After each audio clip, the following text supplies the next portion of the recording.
klarifikasi tentang masalah suami yang jatuh sakit dan kenapa mau harus pulang Indo. Pertama, suamiku bulan 11 kemarin dia jatuh sakit ya, sesak napas, terus jalan selangkah dua langkah dia terasa capek dan napasnya ngap-ngapan gitu ya, terus kayaknya nggak keruan-keruan gitu. Jadi kita bawa suami ke rumah sakit dan ternyata dicek suamiku udah sakit parah ya. Kata dokter ini harus dirawat di ICU, di ruang ICU, dan harus cuci darah karena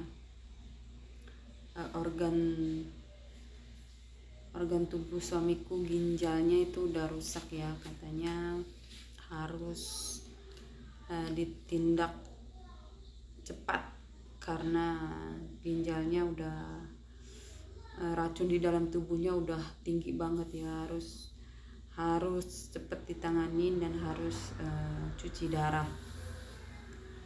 Dan saat itu suamiku masuk ke ruang ICU berapa hari, 3 hari atau 4 hari ya. Di sana dirawat sekitar 5 hari atau 6 hari. Soalnya nggak boleh pulang ya, harus ditanganin dulu ya. Jantungnya pun udah kena. Kalau di Indo dibilangnya itu udah komplikasi ya. Kenapa bisa begitu? Karena emang dari dulu suami itu udah ada penyakit darah tinggi dan urat asam. Jadi ya dibiarkan begitu saja karena kita nggak ngerti ya masalah penyakit itu. Kirain nggak makin lama makin parah ya, karena dia nggak dicek, nggak kontrol dan nggak rutin tiap hari minum obat ya.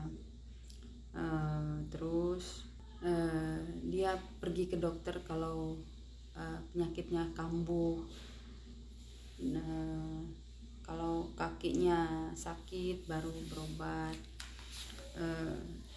karena kita pun nggak tahu ya, harus emang kontrol rutin minum obat begitu ya.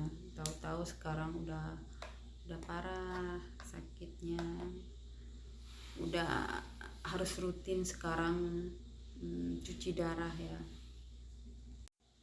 Kenapa harus pulang ya? Dikarenakan suamiku sekarang statusnya kosong ya.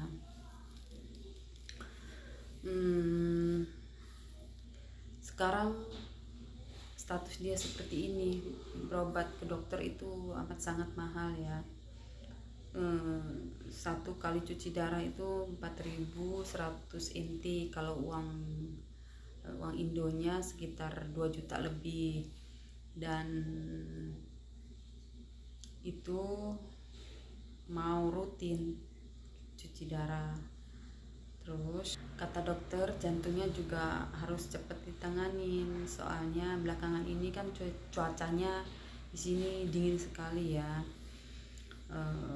Terus suamiku dadanya sering sakit, kata dokter harus cepat ditangani dan dioperasi. Sedangkan biaya di sini mahal banget ya, mahal banget, bisa mahalnya 10 kali lipat orang resmi ya. Katanya biaya operasi jantung sekitar ratusan juta, karena operasinya aja puluhan juta, belum termasuk ntar belum habis operasi masuk lagi ruang ICU ya, soalnya kan mau bener-bener dicek ya, belum ntar pindah lagi ke ruang biasa ya. Kalau di kisaran kita hitung-hitung sekitar ratusan juta begitu ya. Kemarin aja waktu 1 minggu dirawat di rumah sakit itu udah habis 60 juta lebih ya. Soalnya mahal banget di sini. Kalau nggak ada BPJS Taiwan itu betul-betul mahal, bisa 10 kali lipat mahalnya ya. Kalau orang resmi kayak gitu nggak nyampe lah jutaan, paling ratusan ribu ya. Ya begitu, makanya harus pulang dulu ya. Walaupun dia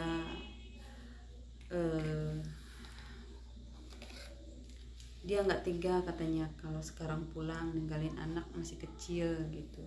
Rencananya sih dia dulu pikir badannya sehat itu, katanya ntar pulangnya nunggu anak udah gede, udah SD, udah kelas 5 atau kelas 6 gitu. Ketahuinya ya keadaannya beda begini ya, harus mau nggak mau harus pulang dulu ya. Walaupun dia nggak tega ninggalin anaknya, soalnya anaknya masih kecil, masih butuh bimbingan dari bapaknya, kasih sayang dari bapaknya ya, soalnya masih kecil anak. Terus dia juga nggak tega karena dari dulu aku sama suami doang yang ngerawat anak-anak kita ya. Jadi dia dari kecil sampai gede suamiku yang ngerawat ya. Jadi batinnya itu udah melekat banget sama anaknya ini. Jadi dia katanya kalau pulang gak tega ya anak. Tapi ya nasib nyatanya lain ya, nggak apa-apa, kita jalani dengan ikhlas, lapang dada. Semoga semua ini ada hikmahnya dan diberikan jalan buat kita biar bisa kumpul lagi ya. Soalnya anak masih kecil, masih memerlukan kasih sayang bapaknya, bimbingan dari bapaknya ya. Semoga suamiku bisa pulang dengan selamat dan semua proses urusannya dijalankan dengan lancar dan cepat lagi ngumpul ke sini ya, ke Taiwan. Kenapa suami bisa kosongan ya? Karena dulu kita udah pernah proses nikah ya di Jakarta, bikin surat-surat segala macam, tapi ya banyak halangan ya. Ini udah jadi tapi ada halangan, terus bikin surat kakak pun ada yang dipalsukan ya.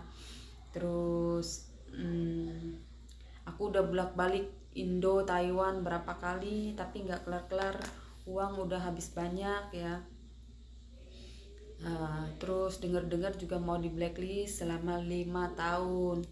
Jadi suami itu dia nggak mau tunggu lama-lama di Indo. Jadi ya ada dengar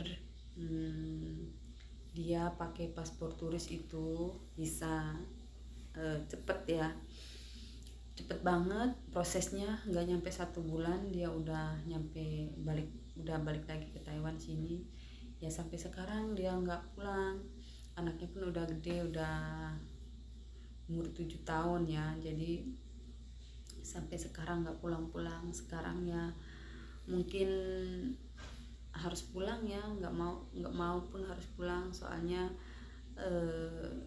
atau sekarang dia seperti ini, sakit betul-betul, butuh biaya banyak banget ya.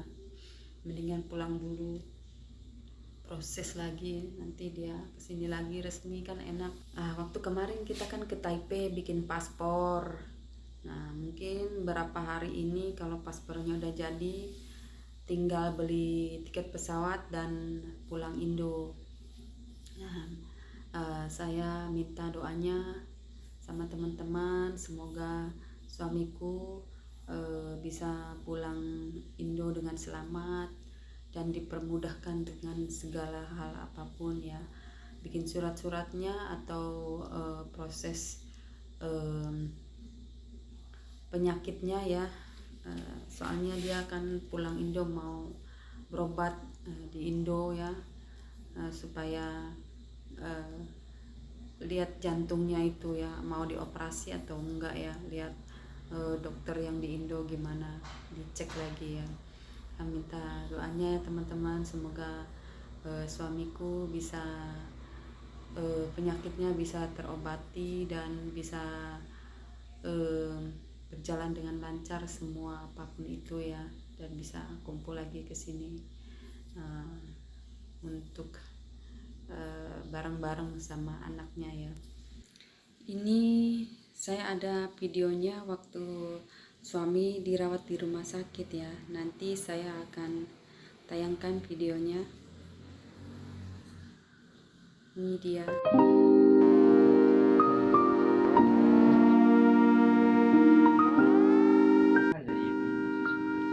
Terima kasih ya teman-teman sudah nonton videonya. Saya minta doanya ya, doakan suami saya semoga cepat lagi datang ke Taiwan, prosesnya semua segala lancar ya, dan bisa kembali lagi bareng lagi bersama anaknya.